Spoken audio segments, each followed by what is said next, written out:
তো সমস্ত সৃষ্টি ভান্ডারে আল্লাহ নবীকে নিয়ামতে ওজমা হিসেবে, শ্রেষ্ঠ নিয়ামত হিসেবে আমাদের কাছে পাঠিয়েছেন। কথা বলেন ঠিক কিনা? সে নবীকে আমরা পেয়ে খুশি। আমাদের খুশির নাম হচ্ছে আজকের ঈদে মিলাদ নবী। কথা বলেন ঠিক কিনা?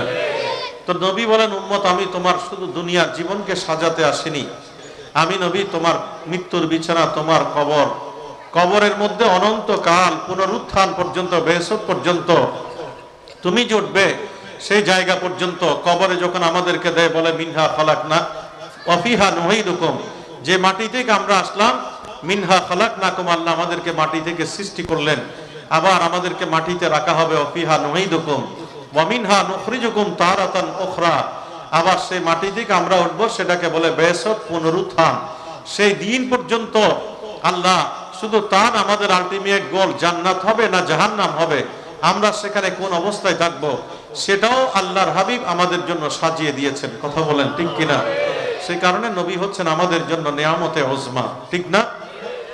আমার নবী কবরের মধ্যে আমরা যখন যাব, দুনিয়ার হায়াতে যখন নবীর সুন্নাহ, নবীর ওসওয়ায়ে হাসানা, নবীর শরিয়া, নবীর চলন বলন, আহার বিহার, উঠা বসা, কথাবার্তা, নবীর ব্যবসা বাণিজ্য, চাকরি বাকরি, আত্মীয় পরিজনের হক আদায়, নবীর প্রতিবেশীর সাথে সুন্দর আচরণ, নবীর সততা, ন্যায় নিষ্ঠা, নবীর তওবা ইস্তেগফার, নবীর তাওয়াক্কুল, নবীর শুকর সবর, নবীর আমাদেরকে মুরাকাবা দিয়েছেন, মুহাসাবা দিয়েছেন।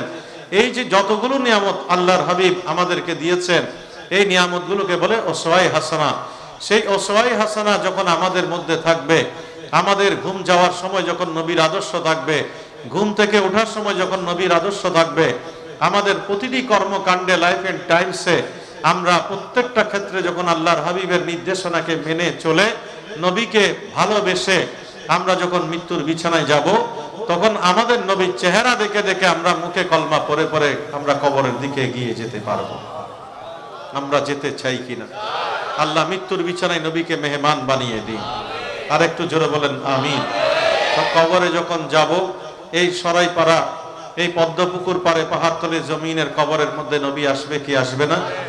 চট্টগ্রামের যে কোনো প্রান্তে কোনো আল্লাহর বান্দা যদি একসাথে মারা যায়, সবার কবরে কি আসবে না? আমেরিকার কবরে আসবে না? ইউরোপের কবরে আসবে না? আমাদের ওই যে ফুটবলের দেশ ব্রাজিল, আর্জেন্টিনার দেশে কি নবী আসবে না? কথা বলেন। এট এ টাইম, এক যুগে সারা পৃথিবীতে, ইউরোপে, আফ্রিকায়, আমেরিকায় যারা যেখানে মারা যায়, প্রত্যেকটা কবরে হায়াতুন নবী এক যুগে তাদের কবরে কবরে পৌঁছে যায়। কথা বলেন ঠিক কিনা?